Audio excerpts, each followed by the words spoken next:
What's going on, people? We are Tottenham TV, back here for another episode of Predict the Prem, where me and my brother go head-to-head in predicting the Premier League outcomes. The scores on the doors at the moment are 229 to Sim, 200 to me. We've got a full range of Boxing Day fixtures as well. Not full range, because a couple of games have already been called off, which we'll get into in a second. But the way the scoring works, it's 5 points for a correct score, 3 points for a correct result, and both teams to score 1 point for a correct result, and the star man as well, with 2 points for a goal, 1 point for an assist.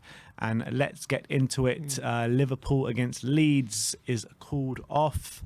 The next game, which is Wolves against Watford, which is called off. And as it stands, those two are the only games called off as it stands right now. But obviously anything can change from now until Boxing Day.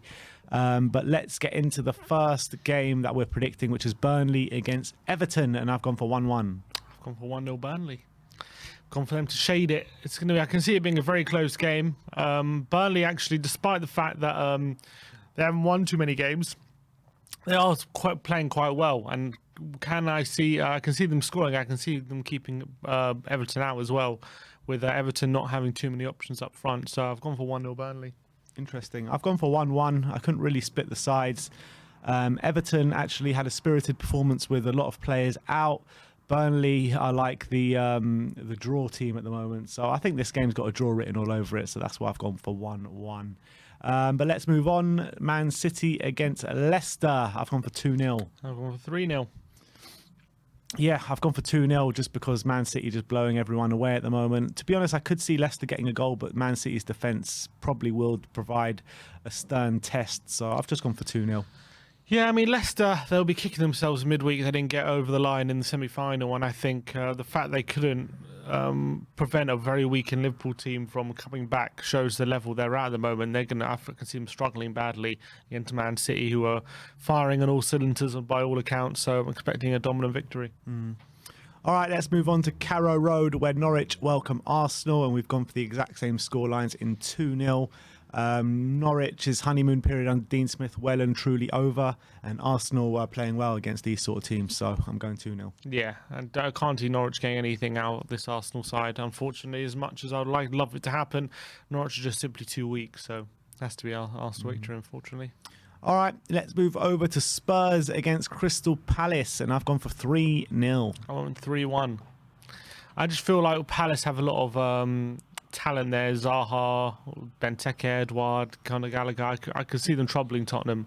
So I've gone with them to get a goal, but I'm hoping Tottenham's quality, they're going the other way, will shine through, and we should get the victory. I think Palace, they usually are good for a goal, to be honest, but I think this Spurs defence can keep them out, to be honest. Eric Dyer, Ben Davis playing really well, Davinson Sanchez playing okay, and with the flying fullbacks as well, definitely think we can get a few goals in this. So I've gone for 3-0 and for a clean sheet. But let's move on. West Ham, Southampton, 1-1 for me. And you ready to shudder? I've gone for 2-2. Oh, God. Here we go. Are you ready? Here we go. Yeah, I just think West Ham's depleted defence should open the door for Southampton, but Southampton are very good at opening the door themselves. So I'm expecting some goals.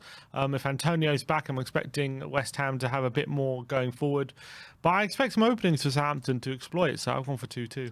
Yeah, to be honest, I doubt Antonio is going to be back, because saying he was out with COVID only from 2 days ago, I think. So he should be out, and that means probably West Ham, it'll be unlikely. Well, they seem to find it hard to score with Antonio not in the team. I can see them getting a goal from a set piece. Southampton usually are good for a goal as well, so that's why I've gone for 1-1. Can't really split the sides. West Ham not really playing that well at the moment, apart from when they come up against the really big boys. So yeah, let's keep going. Aston Villa against Chelsea. We've gone for the same score in this one, 1-1. Yeah, which is interesting. Yeah, Villa are a very spirited team at the moment, and I feel like under Gerrard they're playing very well, and even against the big boys they've been giving them a tough ride. Chelsea have been struggling of late, and I can see their struggles continuing at Villa Park. Yeah, pretty much the same thinking, to be honest. Chelsea not having the best things of it at the moment. Villa obviously playing really well at the moment under Stevie G, but you know, it's a tall order to ask Villa to see if Villa can win this game. But to be honest, there could be a big upset in it with a Villa win, but I've played it safe more or less with a 1-1. Brighton against Brentford, which is going to be the last game on Boxing Day. Brighton, I've gone for 2-2. And gone for Brighton to get their first win in 3 months. I think Brentford could be very good opposition for them. I think they like to leave they're a very attacking team and they can leave the door open. So I can see Brighton actually creating some chances and maybe, was it 9th time lucky, whatever it is, how many games they've gone without a win. But I've just got a feeling this is going to be them breaking their duck. Yeah, I mean, it's a hard game to call this one, but I expect it to be an exciting game of football for the neutral, that's for sure, with goals flying in. Again, I couldn't really separate the sides. It's hard to predict a Brighton win with the run they're on. And Brentford as well. It's hard to predict them to win coming up against a tricky Brighton side. Even when they play bad, when they get poor results, they seem to play well. So I've gone for 2-2. But let's see what happens. Hopefully my 2-2 can come through this time. But Monday, the last game of the weekend, or beginning of the week, is Newcastle-Manchester United. And we've both gone for 2-0 to Manchester United. Yep. And I just think Newcastle I know they had their first win, but after that they've gone on some bad form again. So expecting Man United to come out on top here. Yeah, definitely. All right, and the star men. It's the Tottenham boys head-to-head once again. Last time this happened, I went for Kane, you went for Son, and it's gone the exact same way. And last time Son came out on top and Kane drew a blank. Well, let's hope it's the opposite this time. You hope Son doesn't score? Well, I don't hope so. I got both of them on my fantasy team, to be fair, but let's hope Kane scores more than Son then. Fair enough. Yeah, I just feel like Son. I don't know. I just have a feeling about Son. That's all. Yeah, What do you say about that? The only thing I'm going is because he's got to get consistent goals, Kane, sometime soon. So this is just my only thinking towards it. More hope rather than anything I'm seeing, to be honest. But look, I'm backing Kane to get a goal or two this weekend, and probably Sonny will get the assist for it. So I'm guessing we're both going to get points for the star men this weekend. All right. Let's hope so anyway.